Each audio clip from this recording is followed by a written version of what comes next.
quorum. We'll call the recommended meeting to order. In compliance with the open meeting law. Yes, we are. Okay, and also I would like to make note that each bill moved out of committee today will be eligible for adoption at the city council meeting on September 4th. Mayor Pro Tem, I would like to, if you don't mind, move out of order as it relates to the agenda today, and move to address item number 5 first. And we don't need a motion for that, do we? Okay. So then I'll move quickly to item bill number 5 on our agenda, 2013-37, for possible action updates to city regulations regarding obstructions or encroachments within the city right-of-ways. This is proposed by Chris Knight, Director of Building and Safety. Mr. Knight.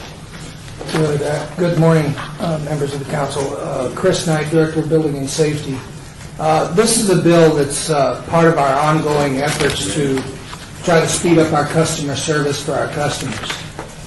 You have a number of items. You actually have one on your council tomorrow for encroachments that are very minor in nature. The one tomorrow is for a pizza parlor going in downtown, and all they're doing is putting some awnings and some lights above. There's a 9-foot clearance, but they extend out 4 feet into the right-of-way.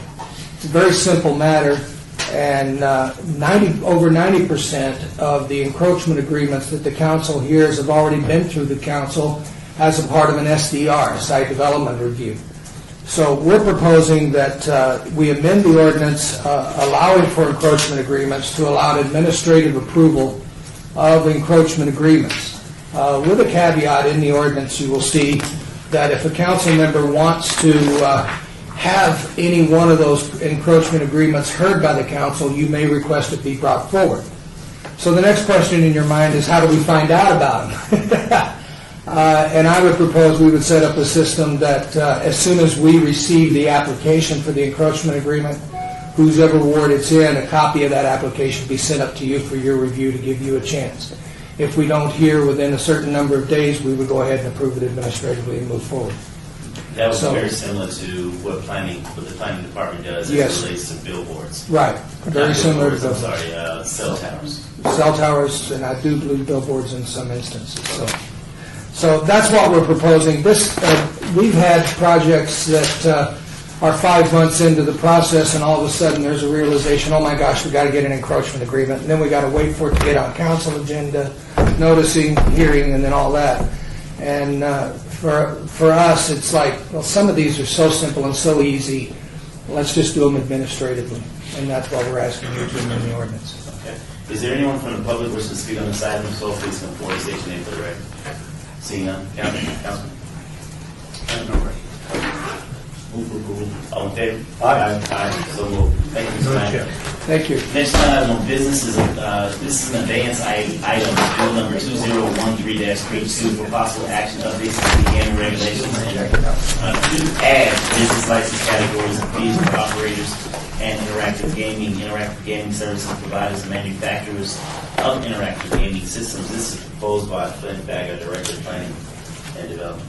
Flint, For the record, Mary McElhone, Section Manager. We met with the industry, and basically what we did is we moved the license and the structure for the interstate, out-of-state interactive gaming piece. And we've worked with the industry, and they seem to be happy with it. They're here today, and we hope it will meet with everybody's approval. Okay. Anyone from the public wishing to speak on this item, please come forward, state your name for the record.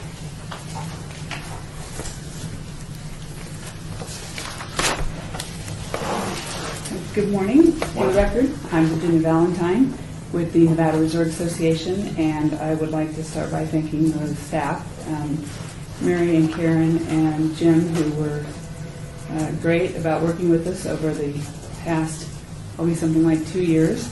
We are here today to tell you that we support the ordinance as amended, and be happy to answer any questions you have about that. Okay, we appreciate it. Thank you. Thank you. Anyone else from the public wishing to speak on this item, please come forward and state your name for the record. Seeing none. Counsel? I just, Val Steed, Deputy City Attorney, just wanted to point out that each of you have a copy of the proposed First Amendment in front of you.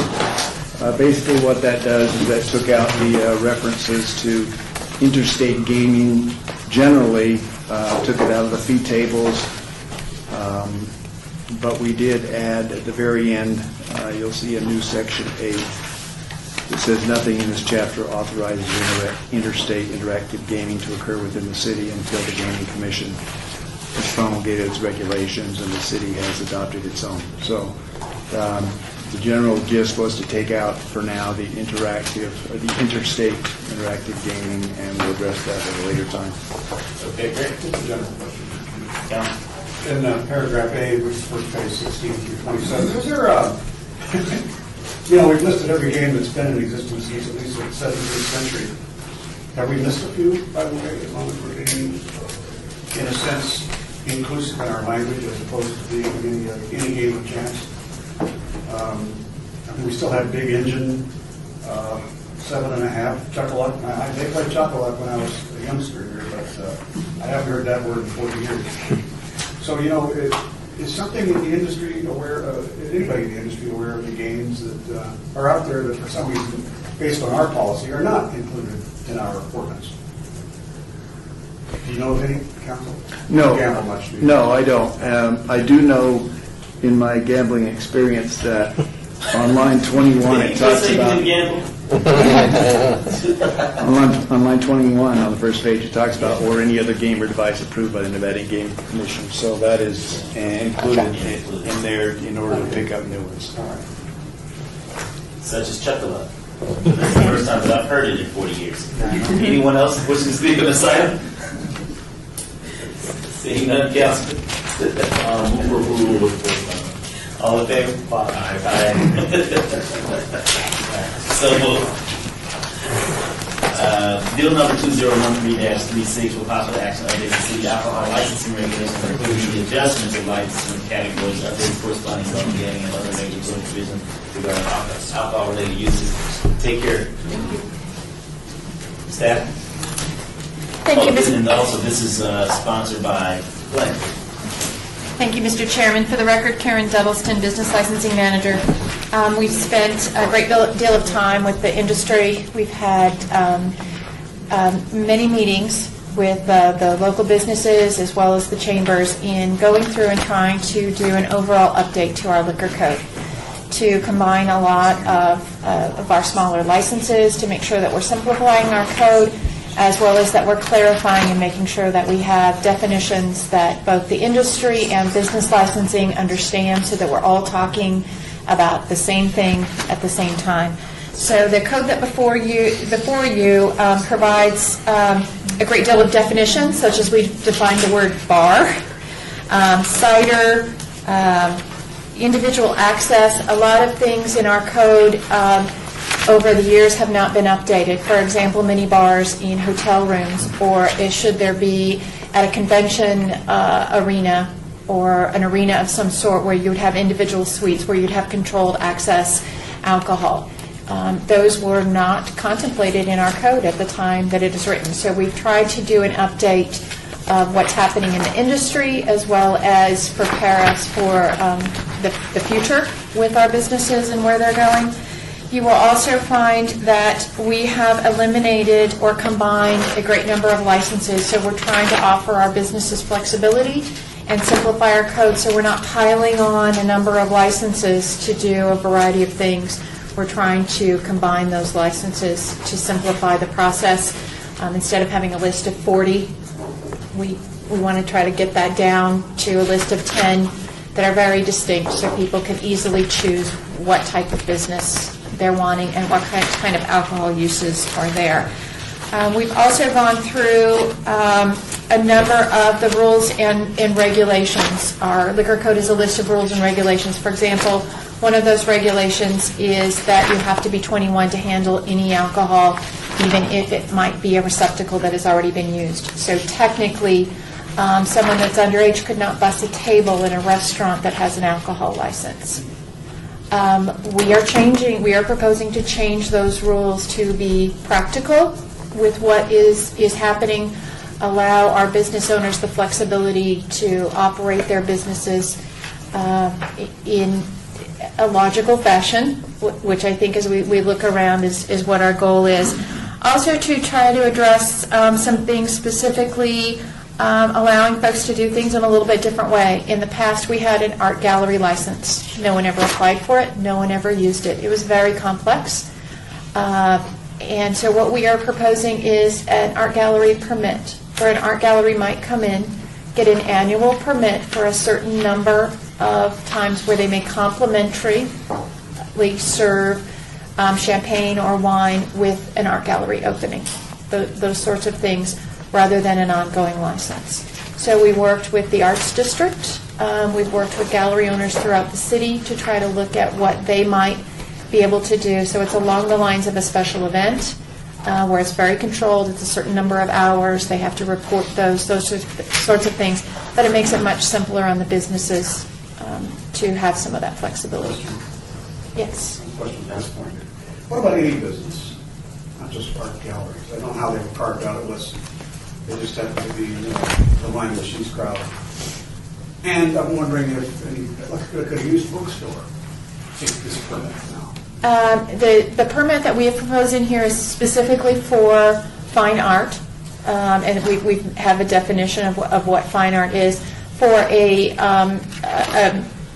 book business or some other type of business that wouldn't have an ongoing alcohol license, they would apply for a special event permit, which operates very similar. What about a tire shop?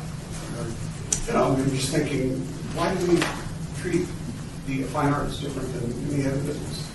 The I don't know fine, the history of it. the history for what we were tasked to do was we went back and looked at that license that was in there.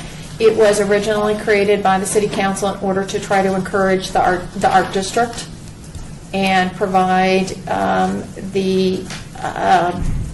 what originally started, I believe, as the first Friday or before then, at that point in time, where the art galleries would try to time their openings and have wine and cheese with an art gallery opening or with a special sale specifically for fine art. I'd love to look at that again sometime. Okay. But I'd be glad to answer any questions. Well, will we be circulating this again before our council vote in September? Yeah, this means, if we approve this today, it would be moved with the intention of adoption in September. Do we have any need to maybe circulate this one more time as passed by the recommending committee to those people who, you know, sometimes you can overlook people. You're talking about gift stores here, you're talking about wedding chapels. We did send notification to every single business that has a liquor license. We did hold 2 large group meetings. We sent notices again of those meetings. We had a very large attendance at some of those meetings. We had 40 or 50 business owners recommended or attended. They came forward with a variety of issues that they wanted to discuss in detail. Packaged liquor stores wanted to discuss things. Restaurant owners in particular wanted to discuss how their operations worked, make sure that the rules were extremely clear for everyone. We worked individually with them. We did a business impact statement. We have all of the comments, and I believe that I would have to go back and look at exactly the number of comments that we received, but it was significant, and we did amendments at that time, and then we sent it back out again to a notification to everyone that had participated to make sure that we were on the right track in getting to this point. In your opinion, would you say it's more permissive than restrictive in looking at it? Practical as well? I think in the operations, yes, it's more practical. It's clearer. It's less subject to my interpretation or an officer's interpretation. The language is clearer, and that's what the businesses were asking us for, to write down what we meant so everybody could read it and read it the same. Okay. I only wanted to make sure that it's really so many more businesses than just licensed alcohol. We had a group from the wedding chapels, for example, that wanted to come talk to us. We had The folks that want to do microbreweries and sell growlers come talk to us specifically about that language. We met with the folks that are distributing. We went out to Southern Wines. We talked to them about how their operations work, make sure that we had that language correct. Anyone else wishing to speak on this item? So please come forward and state your name for the record. Yes, my name is Karen Ross, and I represent Circle K Convenience Stores. I didn't hear any commentary on the proposed language pertaining to the new establishment of the general retail store, but that is covered here with what you're proposing, correct? It is. Yes, and we had sent a letter back in May 16th noting our objections. I mean, Circle K has a significant and strong presence. They provide a ton of jobs here. They pay a ton of taxes, and we, as we noted in our letter, we feel that this new category of establishment is in direct competition, and we don't have an objection to the extent that the council would consider a proximity restriction because of the it's not clear, it isn't clear on the multiple line of products that are going to be allowed. And if you look at the code on the convenience store, they're almost identical. We're allowed to have household items, food items. And so in order to preserve our presence here and the jobs, we would ask that a proximity restriction be placed, such as like a tavern, maybe a 1,500 feet proximity restriction between a general retail store if the council does adopt this new category of establishment in relation to the convenience store. Mr. Chairman, if I might, the general retail store is what we did was combine several definitions. We had a definition for a specialty merchandise store, which applied to one or two businesses with cost-plus type of business. We had mega store, which would be one of the big box stores. We had grocery store. We had all of these different stores. It was very difficult for a business to know what they were.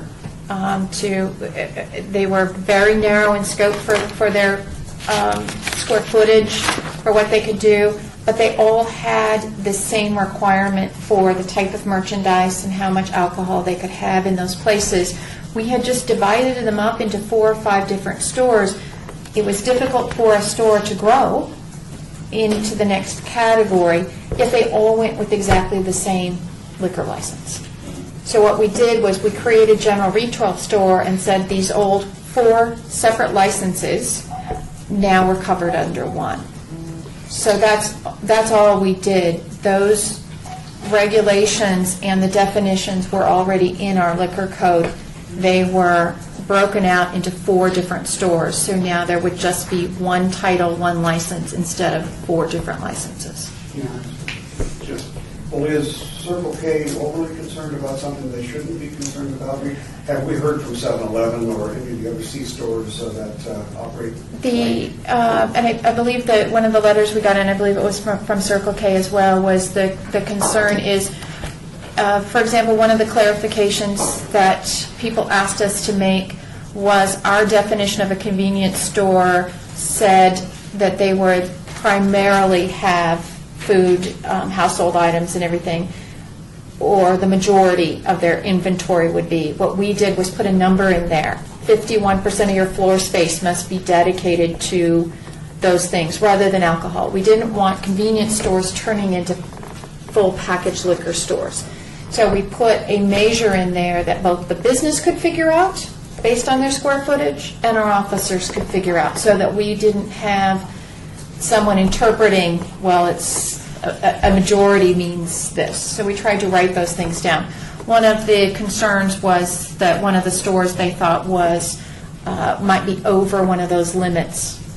We sent our officers out to measure, and we could not find a convenience store in the city that was over any of the measures that we put in here. We physically went out and measured the alcohol content in each one of those convenience So stores. Circle K will be treated the same as any other convenience store? Yes, and they are completely in compliance with the new regulations. We've been out and checked every one of them. And And again, there was some clarification provided because the existing language provided for the alcohol limitation of 10% of the physical retail inventory, and the proposed language is 10% of the gross retail floor. And we've received some clarification that that is consistent with the planning code. And that's not the basis of our objection, though, today. The basis of our objection is if you look at the definition of a general retail store and how they define their sale of multiple line products, it's very vague.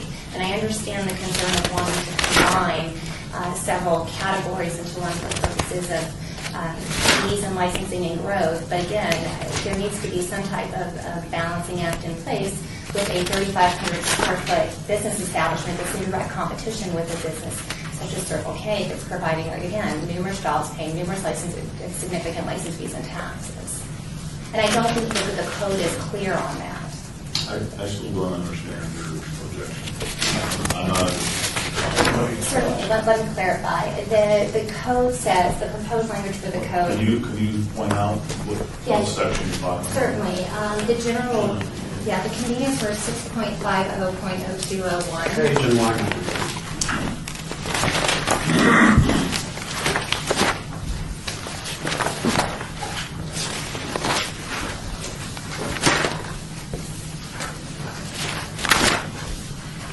You said 6.5. What was it? 6.020 is going to be page, yes, You're looking for the convenience store? page 3. Page 3, line 7 is the definition of a convenience store.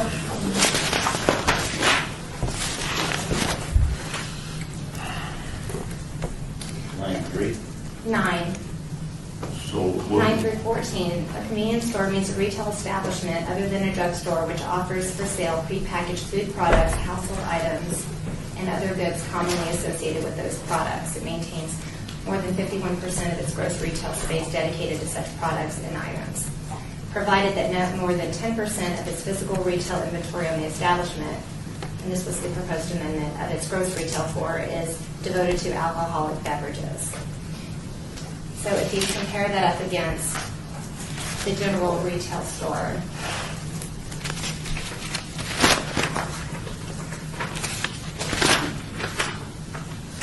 General retail store is on page 4, line 27. General retail store means a business establishment for the retail sale of general merchandise in excess of 5,000 square feet of floor space devoted to the sale of multiple line products, provided that not more than 10% of its gross retail floor space is devoted to alcoholic beverages unless otherwise specified by the land use approval or permitted by condition on the alcohol beverage license. We have grocery stores, we have other stores that fall within that definition. We have to keep the definition of grocery store, we have to keep the definition of convenience store, because they're listed in the state gaming regulations as those places that are allowed to have gaming. A general retail store is not allowed to have gaming. So the convenience store is separate, it has a separate square footage because we have to match it up to those other things. General retail store may be a Costco, it may be a Cost Plus. They don't have those other rights that a general retail or that a convenience store does, but it may be appropriate in that location, should you approve land use, for them to have in their inventory some sort of alcohol. Or we may have someone wanting to open up a wine shop where they are selling just a wine store. That they don't need package, but they might want to be a general retail store where they sell other gifts and things that go along with that wine. I'm sorry, did you say 5,000? Because when we got the proposed amendment, it said 3,000. It was changed based on the comments that we received back. Okay, well, then that would probably eliminate the basis of my objection, because I didn't receive the modification. It's been posted on our website. Okay, our office didn't receive it, so that makes sense now. It's 5,000, it's 5,000 square feet, and a convenience store is much smaller in square footage, so it wouldn't be an aspect of competition when Costco isn't our competitor. Right. But when you put a general retail store of 3,000 square feet, and we're 1,500, it's significant. So. Karen, which law firm are you with, or are you corporate attorney? I'm their local counsel. This is my office, the law office of Karen Ross. So, Thank you for hearing me on this, and I apologize that we did not receive the modification in the proposed language. Thank you. Okay. Anyone else wishing to speak on this item, so please come forward and state your name for the record. Seeing that. Council, Thank you. you have another First Amendment? Yes, I do. Val Steed, Deputy City Attorney.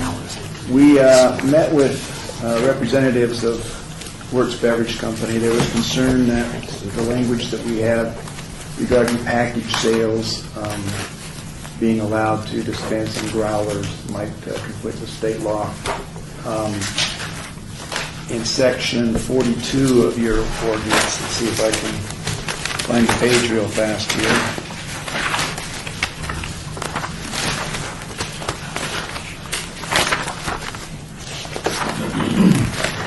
Page 40. We had attempted to address that after meeting with representatives. They suggested, and we agreed to provide a little bit more of an intent of what our intent certainly is not to violate or authorize a violation of state law. So we would propose a change to section 42 to say, as amended by this ordinance, LVMC 6.50.170 contains a provision indicating that nothing in the package license provisions contained in that section prohibits the dispensing of beer or cider in certain containers. That provision is not intended to sanction a violation of state law or regulations regarding the distribution of alcoholic beverages, including the provisions relating to the three-tier system established under state law. The ordinance language assumes there are circumstances where beverages can be dispensed in those certain containers in a manner consistent with state law. It is the intent of those ordinance provisions merely to indicate that the city's package license regulations do not prohibit the type of dispensing indicated without any intent to override, supersede, conflict with, impact, or otherwise address any related state laws or regulations. We think that provides some clarification on that point.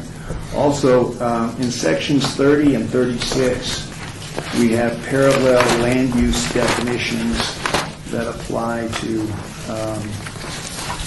a beer wine cooler on sale establishment. Section 30, I believe, is on Page 31. 30 and 36. 30 appears on page 31, and 36 appears on page 35. That ended up being more expansive than we need. We need the ability to match up flexibly the land use category, and so we proposed that language be boiled down and just simply say that a beer wine cooler on sale establishment is an establishment whose license to sell alcoholic beverages is limited to the sale of beer, wine, and coolers for consumption on the premises where the same is sold, period. And that would allow for various types of licensing categories to meet that land use definition. Thank you, sir. Councilman? I'll move for approval of the First Amendment. All in favor? Language stated by the council. Aye. Aye. So moved. We're now down to public comment. Mr. Chairman, I'd like to just state for the record that I appreciate the cooperation shown by the City Attorney's Office of putting in the amendments to Section 42. Thank you. Anyone else wishing to speak on this item before we move to public comment? And your name for the record, sir? Joe Brown, Thank you. Fenimore Craig, Jones Marcus, Appreciate that. and Works Beverage. All right. Okay. Assuming everybody else in the industry agrees with that, I'm sure they do. Now we're down to citizen participation. Anyone from the public wishing to speak on a matter, please come forward and state your name for the record. Seeing none, Councilman? Motion to adjourn. All in favor? So moved. Thank you.